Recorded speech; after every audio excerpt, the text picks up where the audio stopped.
hemos hecho un parón en los meses de julio y agosto. Estábamos estudiando el Evangelio de Marcos y hemos hecho un parón y hemos empezado una serie especial que tiene que ver con buscar las cosas de arriba. Sabéis que estamos en Colosenses capítulo 3 y el versículo 1 nos decía: ya que habéis resucitado con Cristo, buscad las cosas de arriba.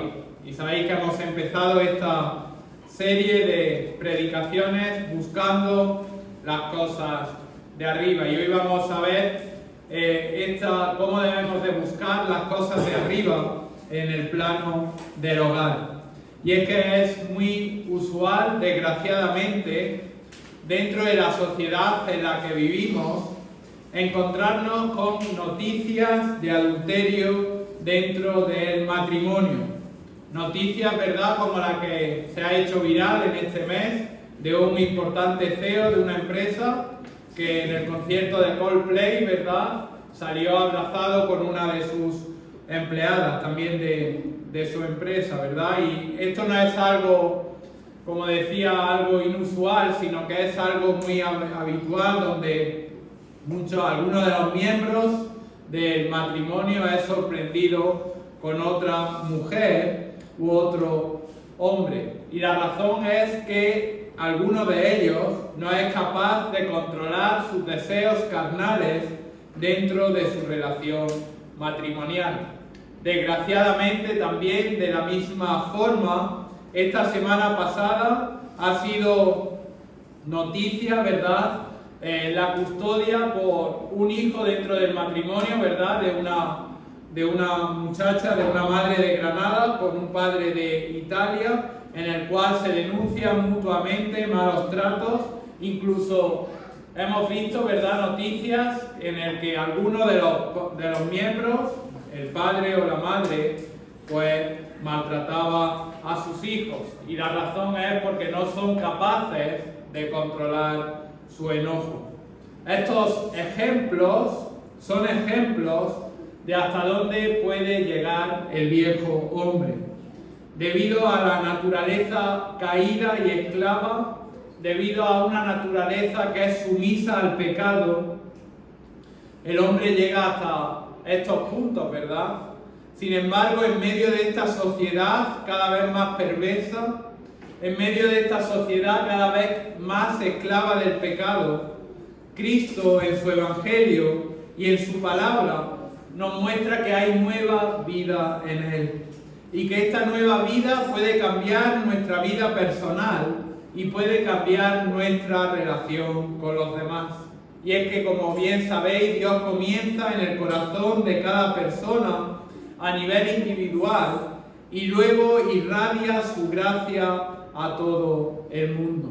Y es por eso que, tal como comenzamos la semana pasada, ¿verdad?, debemos de cuidar en primer lugar nuestro plano individual, debemos de cuidar nuestras relaciones sociales y debemos de cuidar a nuestra familia.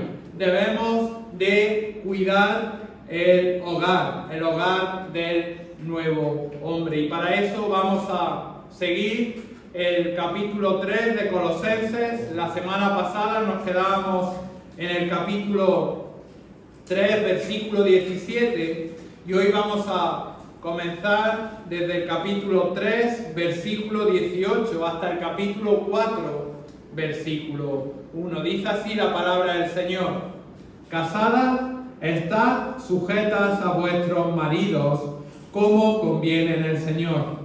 Maridos, amad a vuestras mujeres, y no seáis ásperos con ellas. Hijos, obedeced a vuestros padres en todo, porque esto agrada al Señor. Padres, no exasperéis a vuestros hijos, para que no se desalienten. Siervos, obedeced en todo a vuestros amos terrenales, no sirviendo al ojo como los que quieren agradar a los hombres, sino con corazón sincero, temiendo a Dios. Y todo lo que hagáis, hacedlo de corazón como para el Señor y no para los hombres, sabiendo que del Señor recibiréis la recompensa de la herencia, porque a Cristo el Señor servís. Mas el que hace injusticia recibirá la injusticia que hiciere, porque no hay acepción de personas.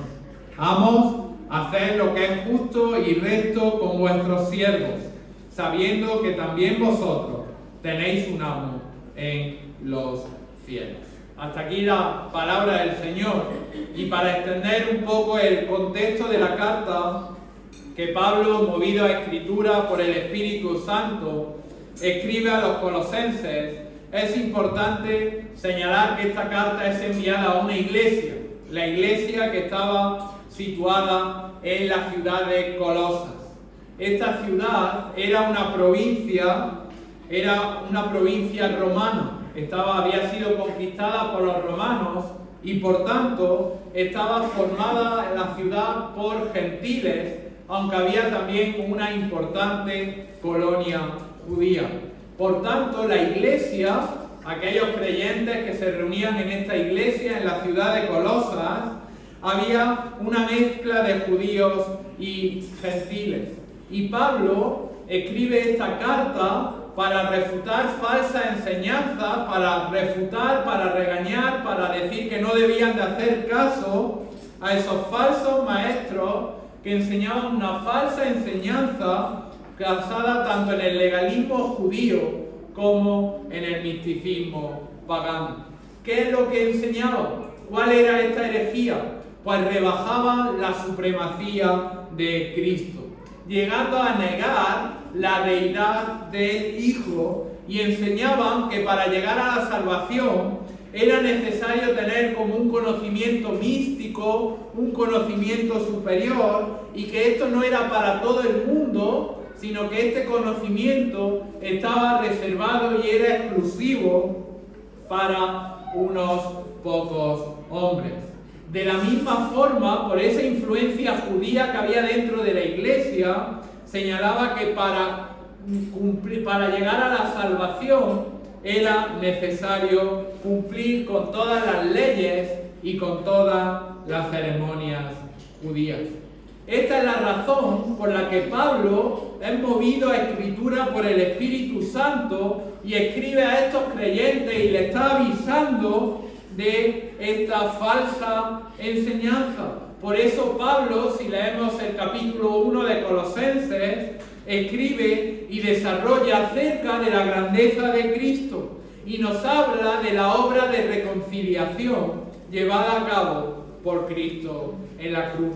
Y como consecuencia de ello, Pablo, a partir del capítulo 3, les exhorta a estos creyentes a vivir en Cristo, advirtiéndoles de los peligros de ser cautivados por estos falsos maestros, por estas falsas enseñanzas, por estas filosofías y vanas sutilezas. Como vemos en el capítulo 2, versículo 8, dice: mirad que nadie os engañe por medio de filosofías y huecas sutilezas. Es decir, lo que Pablo le está diciendo a estos creyentes es que deben de hacer morir su conducta pecaminosa y mundana y vivir conforme a Cristo. Y como ya vimos la semana pasada, esta nueva conducta en Cristo se va a desarrollar en tres esferas. En primer lugar, a nivel individual, veíamos la semana pasada cómo el creyente debe de revestirse, debe de vestirse y debe de vivir conforme a su nueva vida. Debe de dejar que la paz de Cristo sea la que gobierne nuestra vida y que la palabra del Señor sea la que nos guíe a nivel individual. En segundo lugar, y fijaros cómo pasa del nivel individual el texto al versículo 18, el creyente, la nueva vida en Cristo, el creyente debe de cuidar de su hogar y menciona aspectos específicos de cómo deben de comportarse las esposas, los maridos, los hijos y los padres. Y finalmente, como veremos en la próxima ocasión, el creyente debe de cuidar de sus relaciones con las personas que le rodean de fuera, con sus amos, con sus jefes, con sus trabajadores y también con la forma en la que hablamos a los demás. Y en esta mañana nos vamos a centrar en cómo debemos de cuidar nuestro hogar. Una vez que hemos nacido de nuevo, ya que habéis resucitado en Cristo, debemos de buscar las cosas de arriba, a nivel individual y también a nivel de nuestro hogar. Y es interesante, antes de que nos adentremos en el texto, que respondamos a una pregunta. Esta pregunta la escuché en una predicación hace algún tiempo, y la pregunta es la siguiente: ¿cuándo un ladrón ya no es ladrón? La respuesta que podríamos decir, o la primera respuesta que nos viene a la cabeza, es cuando no roba. Pero esa no es la respuesta bíblica. Quizá ese ladrón ha dejado de robar porque tiene miedo a ser pillado por la policía.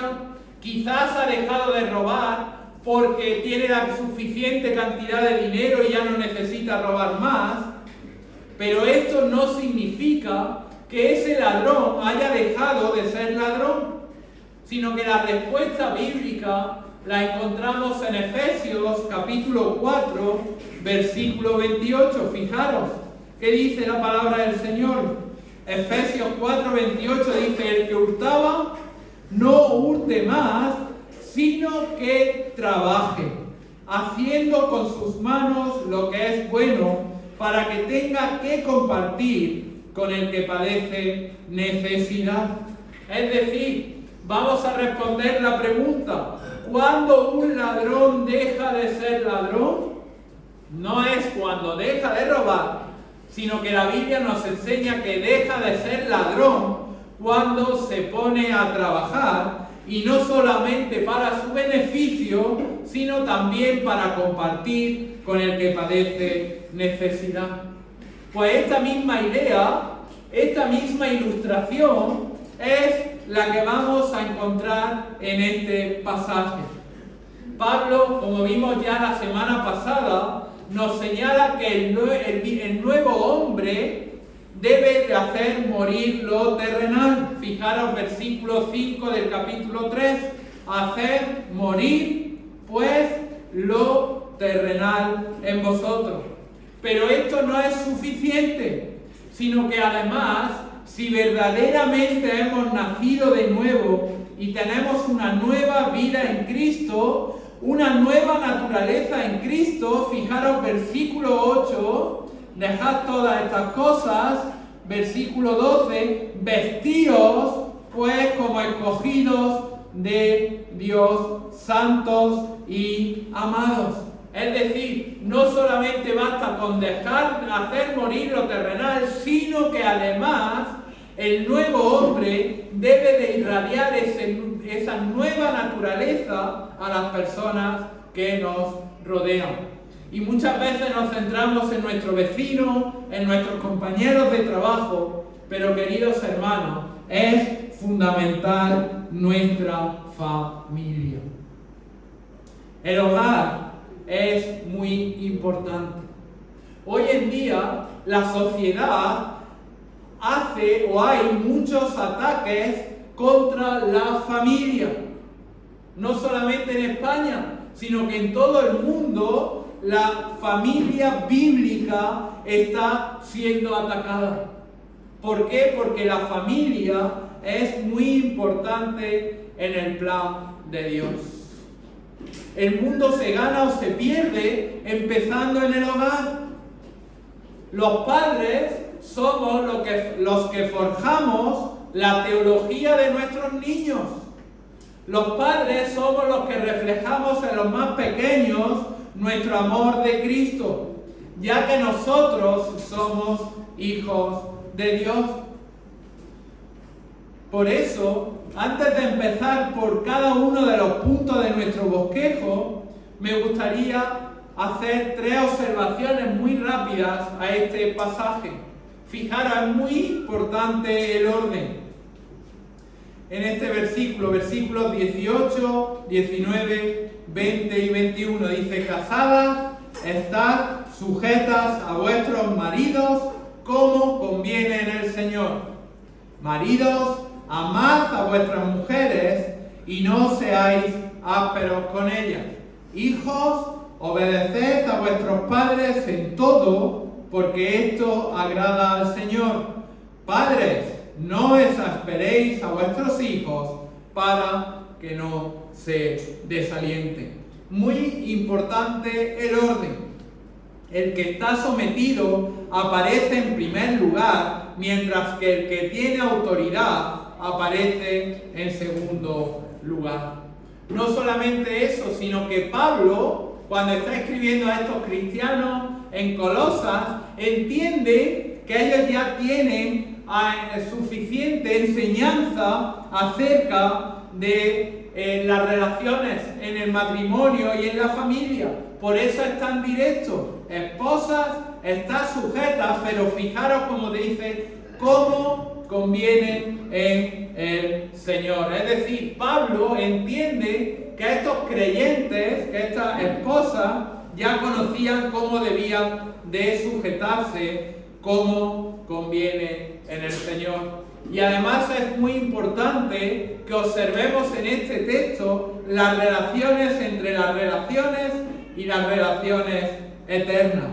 Nosotros somos la esposa de Cristo, los hijos del Padre y los esclavos de Jesús. Esto es clave para entender este pasaje porque nos muestra la importancia de estas relaciones y qué es lo que perdemos si no vivimos así.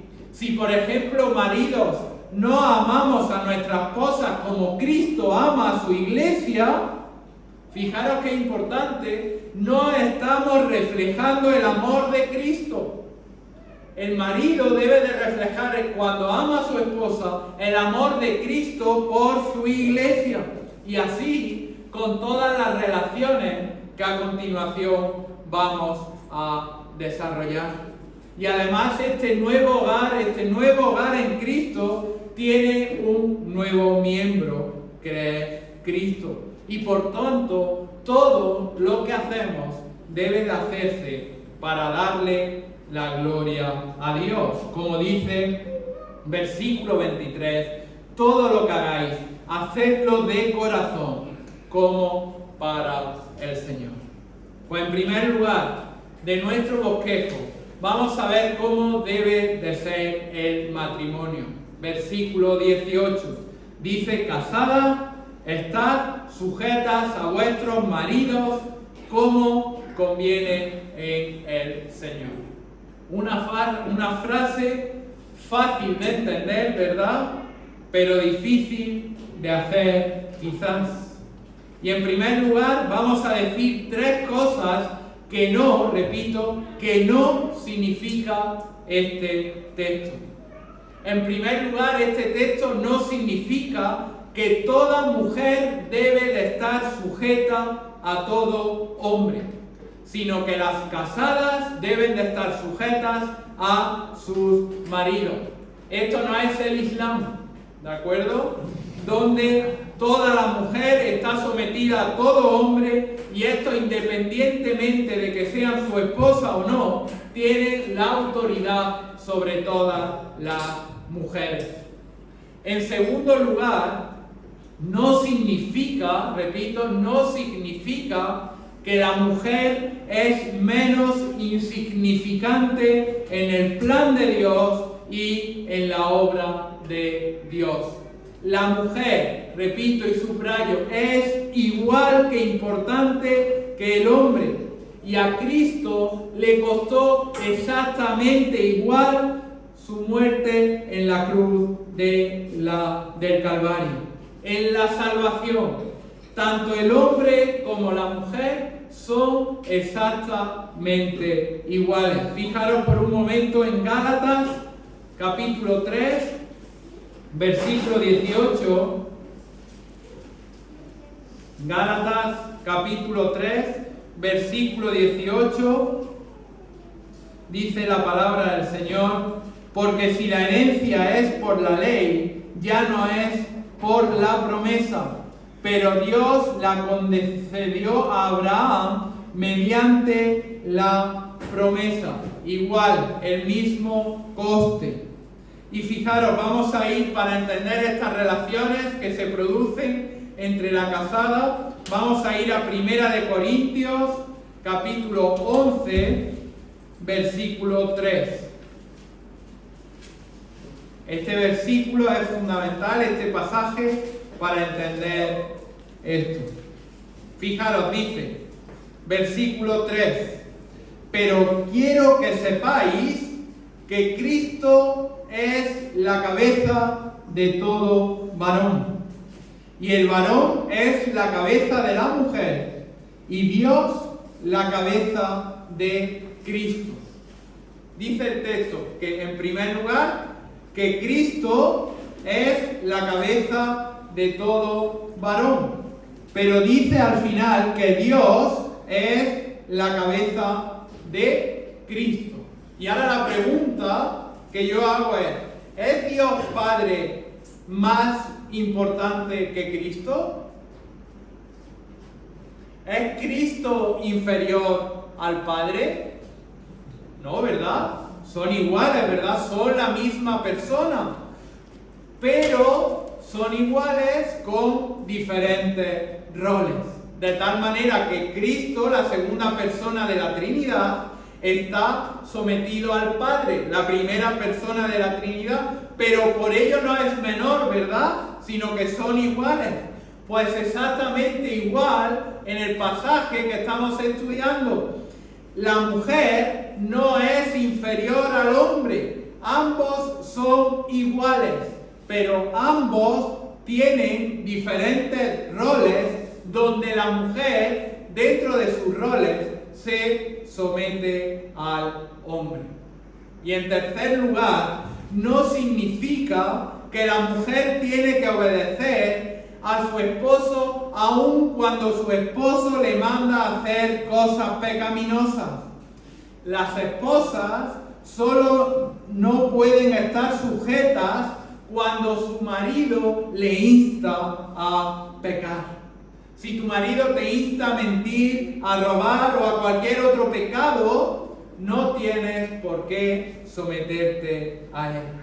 Por lo tanto, hemos visto tres cosas que no significan.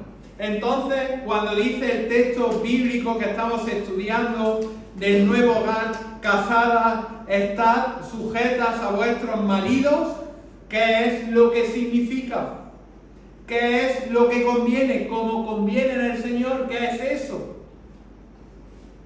La cultura, como decía anteriormente, intenta distorsionar el matrimonio. Se ataca a la familia, se redefine el matrimonio. Hay iglesias, hay cristianos que dicen que esto que se habla aquí del matrimonio es algo cultural, que esto ahora ya no tiene aplicación. Incluso hay personas que difaman al apóstol Pablo, señalando que Pablo era un misógino y que no quería a las mujeres. Pero sin embargo la palabra del Señor es clara, y la palabra del Señor nos dice: casadas, estad sujetas a vuestros maridos. Y ya hemos visto que esto no significa de que la mujer sea inferior, sino significa que es el rol de uno de los roles de la mujer. La mayoría de las veces en que la palabra del Señor se habla de la sujeción es por la razón de que Adán fue creado primero y la mujer pecó primero. Por lo tanto, esto de casadas, estad sujetas a vuestros maridos, no es algo cultural.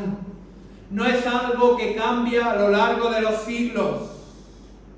Y entonces, si nosotros, y si estás aquí pensando, wow, esto era de hace 21 siglos, esto ya, esto está pasado de moda, esto era de aquella cultura, pues entonces el amor de Cristo a su iglesia también es algo cultural, ¿no? ¿Por qué? Porque el amor de Cristo a su iglesia entonces se debería de limitar solamente a los primeros cristianos. No es así, ¿verdad?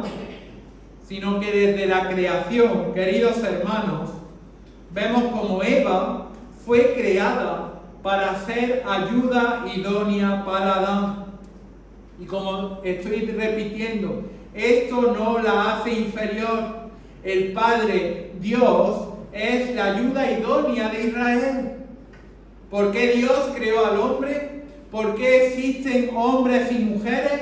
La razón es para traerle gloria a sí mismo, y lo hizo para crear una esposa para su hijo que magnificara la grandeza de su hijo.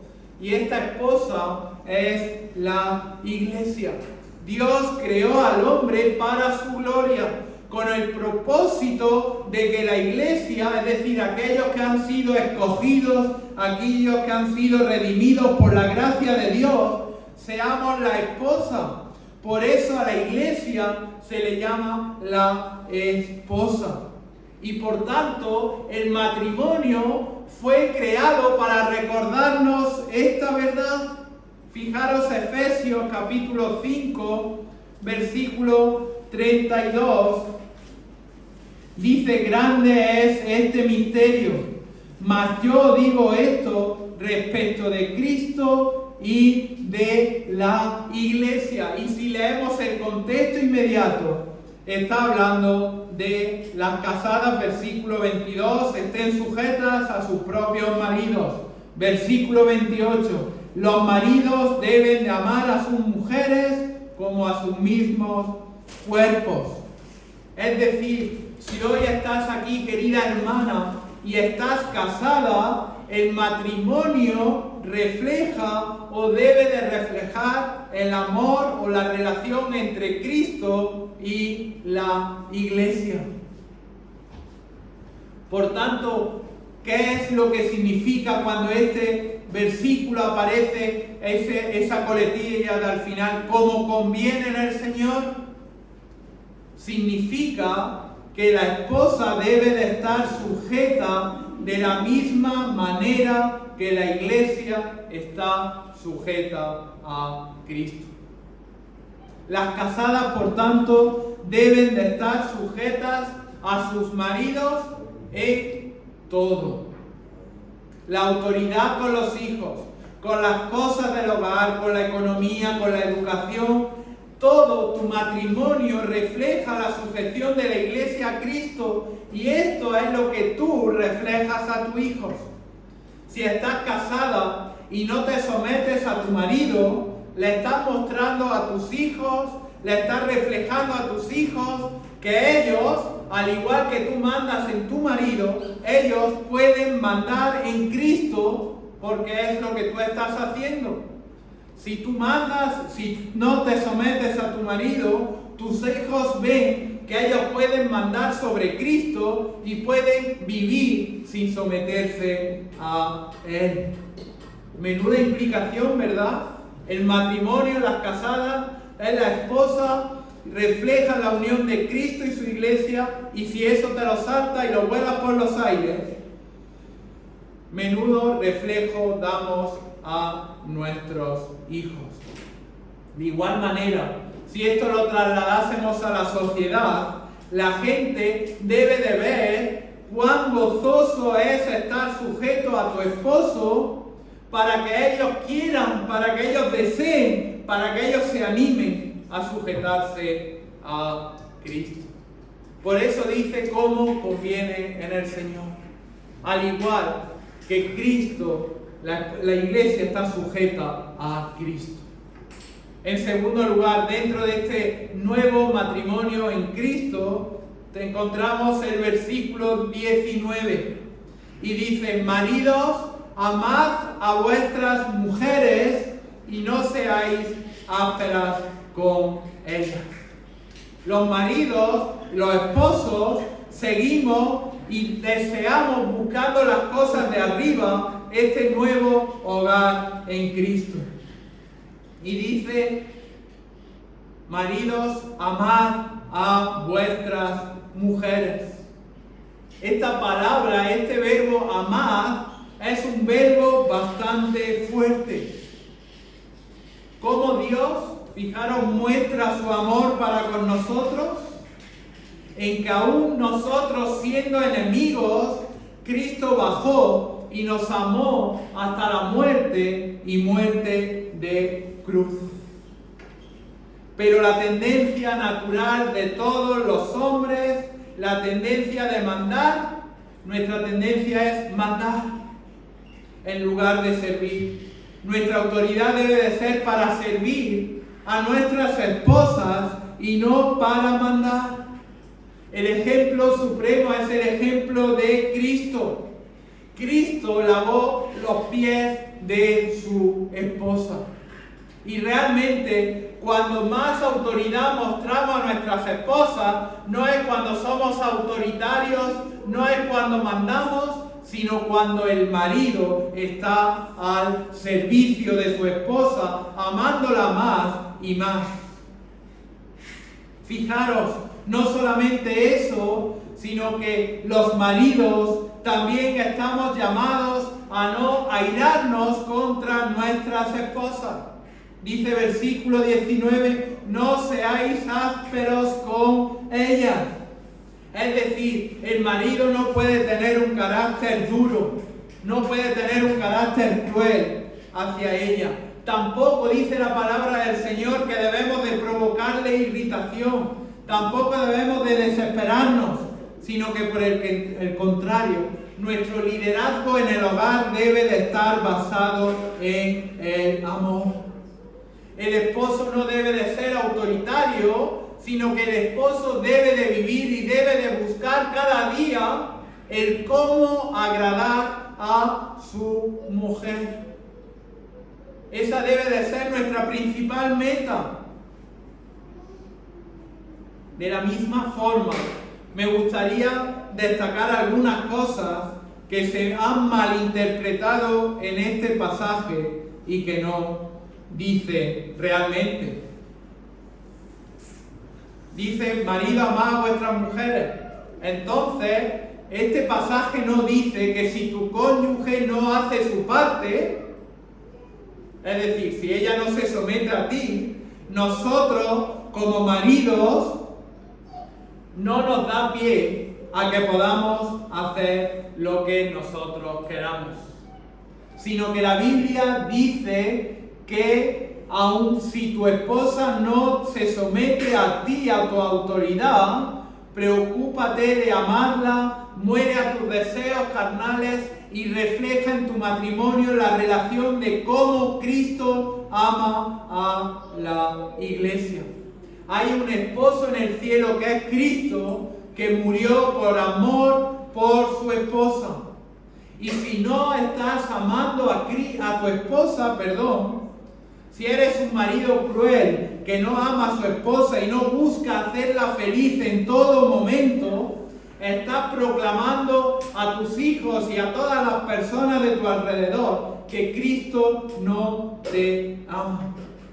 Al igual que antes la esposa, el marido debe de amar porque Cristo ama a su iglesia. Y esta es una gran responsabilidad para el esposo. El amor no es cuánto te amo, sino que el amor es acción en la Biblia. Dios no se quedó con decir yo amo a mi iglesia, sino que Dios mostró su amor para con nosotros en que mandó a su Hijo, a pesar de que no es que estuviéramos sometidos a Él, sino que éramos contrarios a Él, de que le estábamos dando la espalda a Él, a pesar de que amábamos el mundo y las cosas que están en el mundo, a pesar de que amábamos nuestro pecado. Fijaros qué amor tuvo el Padre, que mandó a su Hijo a morir por nuestros pecados para declararnos justos.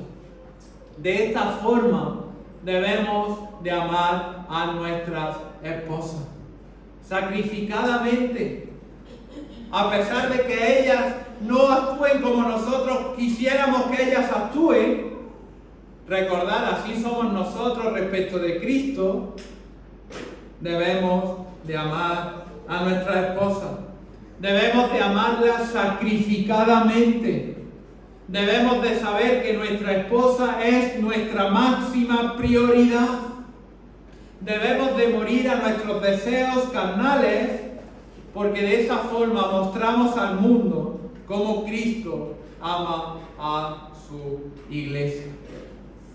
En primer lugar hemos visto, ¿verdad?, cómo es un matrimonio nuevo. Y en segundo, vamos a ver cómo es una familia nueva en Cristo. Un nuevo matrimonio, versículos 18 y 19. En segundo lugar, una nueva familia. Versículos 20 y 21. Dice versículo 20, y los niños atentos que estáis aquí hoy: hijos, obedeced a vuestros padres en todo. Y continúa y dice versículo 20, porque esto agrada al Señor. Qué importante es que los hijos obedezcan a los padres. ¿Cómo podemos saber como padres que nuestros hijos sepan qué es la obediencia? Es decir, ¿cómo podemos hacerles que obedezcan? Obediencia es obediencia. Parece que esta palabra en la sociedad actual en la que vivimos ha quedado infravalorada. Ya nos conformamos con una obediencia media o con simplemente nos hagan algo de caso. Pero la palabra del Señor dice obediencia, obedecer. Obediencia solamente es obediencia. Además debe de ser instantánea. No te lo voy a decir más veces. Si a la primera no haces caso, la palabra del Señor enseña que nuestros hijos ya están desobedeciendo. Si no obedecen de forma instantánea, no es obediencia. Y además deben de obedecer instantáneamente y apropiadamente. ¿Qué significa esto? Puedes obedecer, pero muchas veces lo haces a regañadientes, lo haces con mala cara. No, sino que la palabra del Señor enseña que debes de estar contento con el mandato. Dios manda a los hijos a obedecer y no hacer las cosas enojado. Y además, esa obediencia implica una obediencia completa. Muchas veces nos conformamos como padres: bueno, me ha hecho caso, no lo decimos así, pero me ha hecho caso en algo, en un 20%, en un 60%. No, sino que la palabra del Señor dice: obedeced a vuestros padres. Y este es el principio bíblico.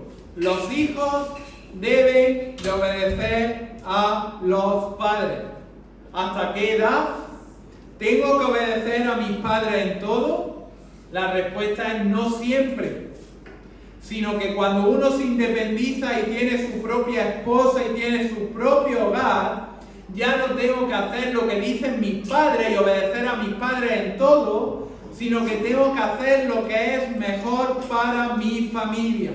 Ya no estamos bajo la autoridad de nuestros padres, pero sí debemos de honrarles en todo. Por lo tanto, es diferente el obedecer al honrar. Puede que no sea lo mejor para tu familia, en algo que te digan tus padres, no tienes por qué obedecerlos. Le puedes explicar las razones, le puedes decir por qué haces una cosa y no otra. Pero la prioridad máxima de los hijos, una vez que tienen familia, es su familia, es su esposa, es su marido y son sus hijos. Eso no implica que debemos de dejar de honrarle. Pero si estás bajo la autoridad de tus padres, como hay aquí algunos niños hoy y otros que los tenemos, la palabra del Señor enseña que debes de obedecerle en todo. Y este es el mandato bíblico. Además, añade el versículo 21 y nos dice: padres, no exasperéis a vuestros hijos para que no se desalienten. No exasperar. Cuando en la Biblia se habla a los padres, se refiere siempre a disciplina. Lo que pasa en este pasaje es lo mismo que ocurre en otras secciones. Ya Pablo lo que está asumiendo es que los padres están disciplinando a sus hijos, pero le está diciendo disciplinarles sin exasperarles. Fijaros, por un instante vamos a ir a Hebreos, capítulo 12, versículos 6 y 8. Hebreos, capítulo 12, versículos 6 a 8. Dice la palabra del Señor: porque el Señor al que ama, disciplina, y azota a todo el que recibe por hijo. Si soportáis la disciplina, Dios os trata como a hijos. Porque ¿qué hijo es aquel a quien el Padre no disciplina? Pero si se os deja sin disciplina, de la cual todos han sido participantes, entonces sois bastardos y no hijos. ¿Cuál es la implicación? Que si unos padres no disciplinan a sus hijos, estamos diciendo que no amamos a nuestros hijos, y aún peor, estamos diciendo que no tenemos hijos, sino que tenemos bastardos. Por lo tanto, el principio bíblico es que debemos de disciplinar a nuestros hijos sin exasperarlos. Es decir, lo hacemos para su bien, con amor, ¿verdad? Los disciplinamos con amor, con instrucción. Debe de entender por qué es disciplinado, ¿verdad? Y por qué han desobedecido, contra quién han desobedecido, no solamente a sus padres, sino también contra Dios, y que hay perdón. Y además, la disciplina muchas veces duele. ¿Y cómo exasperamos a nuestros hijos? Pues cuando les disciplinamos, aún no cuando pecan. Por ejemplo, si un niño pequeño tira un vaso de leche en la mesa, podemos enojarnos. Pero es por nuestra comodidad, pero no ha pecado, simplemente ha tenido un traspié con ese vaso de leche. Si comiendo se mancha, si todos los juguetes están por el medio, bueno, le podemos decir recoge, pero no lo recoge del todo, pues muchas veces por nuestra comodidad, pues nos desesperamos y le regañamos y le disciplinamos. Son niños, hay que entender también la edad del niño y las características, ¿verdad? Cuando exasperamos a nuestros hijos, cuando pecan y sin embargo no les disciplinamos. Debemos de ser constantes. A veces podemos y pensamos como padres que, madre mía, nos van a odiar. Van a pensar que estamos siempre disciplinándolo y siempre castigándolo, etcétera, etcétera. No podemos bajar el estándar. Ellos tienen que entender que no pueden pecar. Es fundamental que como padres formemos la teología de nuestros hijos. Y como padres debemos de tratar a nuestros hijos como nos trata nuestro Padre Celestial. ¿Cómo nos trata? ¿Nos disciplina? Sí. ¿Nos amonesta? Sí. Pero también nos ama. Nos ama en sobremanera y nos libra de la esclavitud del pecado. Nos perdona, ¿verdad? Y esto es lo que tenemos que reflejar en nuestros hijos. ¿Hay disciplina? Sí. Pero al lado de la disciplina hay perdón. Y hay, porque Dios nos ha perdonado a nosotros. Si perdemos esta estructura familiar, que la sociedad ataca por todos lados, desde la escuela se ataca a la obediencia de los hijos, se les dice que deben de ser autónomos y pensar por sí mismos y hacer lo que ellos quieran. Desde diferentes instancias se ataca, ¿verdad?, sobre la autoridad del marido sobre su esposa, y se dice que eso es algo retrógrado, por decir una buena palabra. se ataca, ¿verdad?, la masculinidad de los hombres, y hay series en las cuales y se ríen, ¿verdad?, de que un hombre ame a su esposa y que quiera estar con su esposa y que quiera complacerla en todo. Si perdemos la autoridad en el hogar, perdemos el patrón más poderoso del Evangelio. Porque el hogar cristiano, la familia cristiana, refleja el Evangelio. Cuando un marido ama a su esposa, está reflejando el amor de Cristo por su iglesia. Cuando una mujer se somete a su marido, está reflejando la autoridad de Cristo sobre su iglesia. Cuando un hijo obedece a sus padres, está reflejando la obediencia del creyente a Dios Padre y a su Hijo. Por eso, queridos hermanos, cada uno de los que hoy estamos aquí, debemos de orar, ¿verdad? Para que Dios nos dé claridad, para que Dios nos ayude a evitar estas influencias tan poderosas y externas que hay sobre la familia.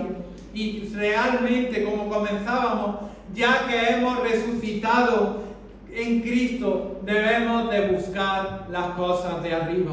En primer lugar, a nivel individual. En segundo lugar, cada uno en nuestro hogar, cada uno en nuestra familia. Pues que Dios nos ayude, ¿verdad?, a reflejar a Cristo también en nuestro hogar.